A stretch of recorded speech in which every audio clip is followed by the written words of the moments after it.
There's something brutal and super cool and beautiful when you start the new MMORPG. You know this feeling, right? No gear, no party, just you. And face that maybe this time it will be the MMORPG of your life. Hi guys, my name is PLK and today we are talking about Ashes of Creation, my path as a cleric from 1 to level 10. This isn't a guide.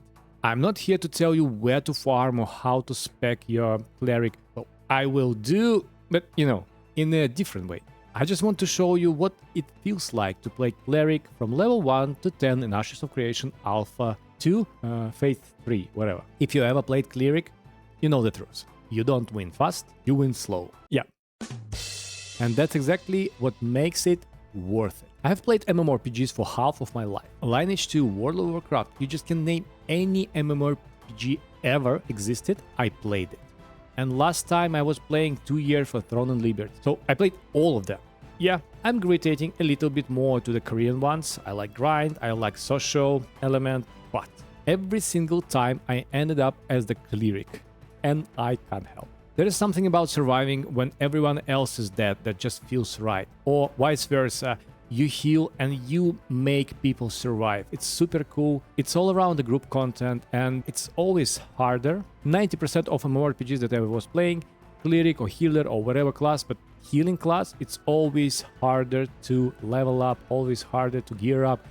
But when you come to the dungeons, raids and PvP, everybody wants this in your party. So when I spawned in a new dwarven zone, deep in the mountains near the Hammer Rest, I already knew who I was.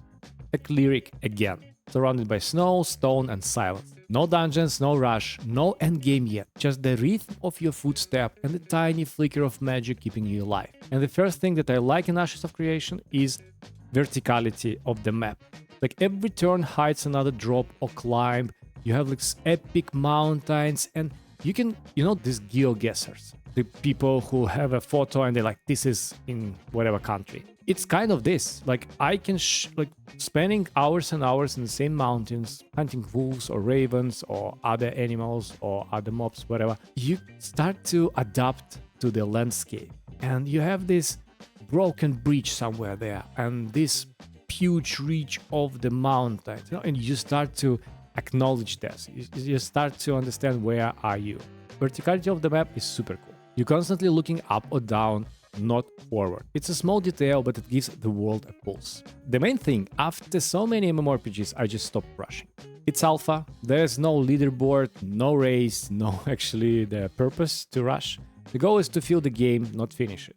And here's the thing, quests barely gives you XP. You'll get 2,000 or 3,000 from the quest, but killing mobs gives you more. So, like in the old days, the grind is the game. You pick up a camp, pull mobs one by one and slowly push forward. It's not efficient, it's just honest. If you have played Lineage 2, you know what I'm talking about. Grind, grind, grind. And you know that meditative loop, cast, heal, repeat, the silence between the hits and what makes it addictive. Honestly, I love grind. So, Hammer Rest, our first hub. We're starting a new location. You have two different ways. You can go to the bonfire, whatever village. You can go to the Hammer Rest, the city of gnomes, dwarves. So this was originally my destination. After a few levels, I reached Hammer Rest, the main dwarven city. It looks grand, but right now it's half empty, alpha life. The real activity is just outside at Hammer Rest Trade Outpost. That is where you craft, trade and take quests. And here was my surprise, no starter gear. Like, you don't have merchants that I was trying to find. You don't have anything or anybody to buy the gear, which were like eye opener for me. So if you want armor, you make it yourself. So like any self-respecting dwarf, I grabbed my pickaxe and got to work. Mining zinc, chopping trees, smelting tendonite, all to piece together a set of armor that would barely protect me from the breeze. Still, better than nothing. But that's the fun of it. When you craft your own gear, you start your own, character. And the first problem for me was, okay, I am a cleric. I obviously have all the skills on the magic side, but I don't have this crafter or whatever production thing that I need to, for example, craft wands. So I crafted a Skipper, which is also a magic weapon, and I have a book. It's fine, working for now, but to make other gear, you need to find a bigger city. So my Cleric turned into the half melee, half mage creature. A hybrid, not by choice, but the necessity. And honestly, I started to love it. It's like Paladin style. The damage isn't impressive, but the sustain, it's ridiculous. You can outlast elites with 1-star your level if you keep the rotation tight. Judgment, smite, heal, repeat. You're not fast, but you never die. It's slow, stubborn gameplay, and, well, I missed it. So you spend your level 1 to 3 in the mountains, through these corridors and super atmospheric stuff, Dwarven world, super cool. And then around level 5-6 you start go around the outpost, the trading outpost, right? And around level 7 I stumped into the Vinebreaker Mines, the first open dungeon. The first floor is fine solo, go deeper and you will regret it. This mechanism or something with the 2 stars, they just destroy you. Or not even you, once we went with the party there, same. But that's the coolest thing. And that's when the real MMO moment happened. You met a random player, no words, you just invite him to the party. And we start fighting together. We cleared the mobs, helped each other survive, and at some point it clicked. And it's the MMO I want to feel. No systems, no matchmaking, just people crossing path in danger. And it was fun. The grind became... I think it's like when you're hungry, any dish will be a little bit tastier. It's the same. When you grind a lot, then you go into the dungeon, it's just much more fun to be with somebody else. And eventually a crafting hit a wall. So Hammer Rest didn't have wood working station. But I needed processed wood for better gear, or even just for gear. Like you can't craft Skipper, you can't craft the shield, anything, without this oak, timber, something, wood. So I have to find where I can craft it. And without any knowledge, like how to check it through the map, I was nearby some city or town or whatever. I came there, it was nothing. So apparently a lot of people need to spend time and gain XP in the area so the town will grow. I think that's how it works. So I checked the map and saw another town, right? Valgadim. And it looks like it has some other wood crafting, other craft stations. Problem: between me and Valgadim were level 13 mobs. And I was level 9. That run, on your goat, by the road, still you can see these camps on the side. It feels like a total real adventure. No fast travel, just sneaking through the death zone, hoping nothing turns you, into the ashes.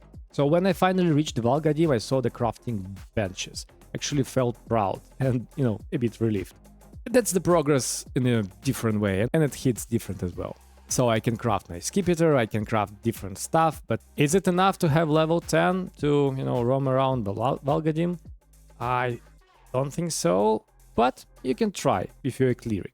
By level 10 my build was simple but solid. Judgment to start the fights, applies burn, a lot of damage, and I rarely use it for heals. Then Smite, to turn that burn into the stronger fire tick.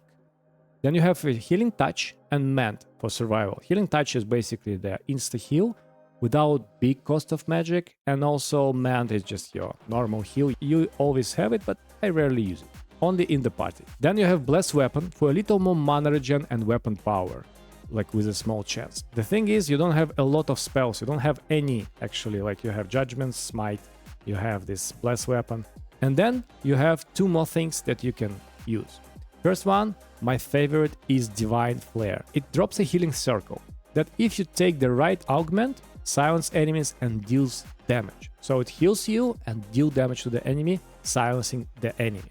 You stand inside, unbothered, burning everything around while you're healing yourself. So basically you take one elite mob, you fighting with this, wherever you have chance, you drop the circle and it silence the mob, heal you and make damage.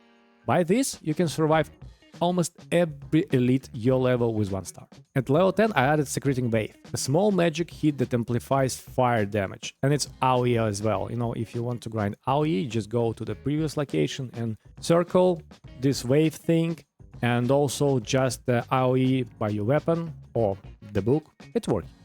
It keeps the rotation simple: Judgment, Smite, Flare, Heal. Nothing fancy, just relentless pressure or pleasure, I don't know. One of my best moments so far in this run was the Inside a Hollow Heart, another open dungeon with these elite 1-star mobs. A random rogue joined me. No words, no plan. And somehow we cleared the whole thing. He did the slicing and I did the healing. And together we became like accidental dynamic duo. Super fun. Then, when it all made sense, Cleric aren't flashy. We are the quiet backbone of every fight. We don't chase glory, we create it by ourselves. I love this. Now, I'm level 10. Half crafted gear, half naked, still roaming between the Hammerest and Valgadim, and it's perfect. I'm mining, crafting, testing spells, dying occasionally, but it feels alive. No guides, no meta, no rush, just learning the world one mistake at a time. And honestly, Ashes already feels like a real MMORPG. I like it. A world, not a checklist. You walk, you survive, you meet strangers, and I think that's enough. Just give us more content to stay in the game, and it's kind of fine. Now I'm curious, what should I do next? Like level 10, okay, I will spend like few more days just crafting the whole gear in Valgadim. I will want to have a wand because I saw one Cleric level 25 with the wand. I mean, I will try to adapt the whole other gear just to have like green gear. It will be enough. Then I'll try to make quests, and then most likely I will try to find the dungeon, the real one, to find the group and try to explore it, to have this experience in the game as well. I don't know if you have anything in the new zone, which is like on the north, or should I go to wherever people are in the south, like the original zones of Ashes of Creation? Do we have a teleportation, or I need to ride? I don't know. So it will be fun, and this experience definitely will be in the next video. So, keep in touch, subscribe and like and so on. So what I think, from 1 to 10, Cleric isn't about big numbers, it's about endurance. You don't explode enemies, you outlast them. You live longer than you should, and that's cool. And you find meaning in small victories, a crafted shield, a close fight, a random ally. And maybe that's what Ashes of Creation really testing right now. Not how fast you level, but how long you stay curious. I'll keep exploring. If you want another classes from 1 to 10 as well, just, comment below, I definitely will do it. Or if you want the more adventures from the Cleric, also comment below, I definitely will do it. And it was really great, guys, to see you. Love you, and I will see you next time. Bye.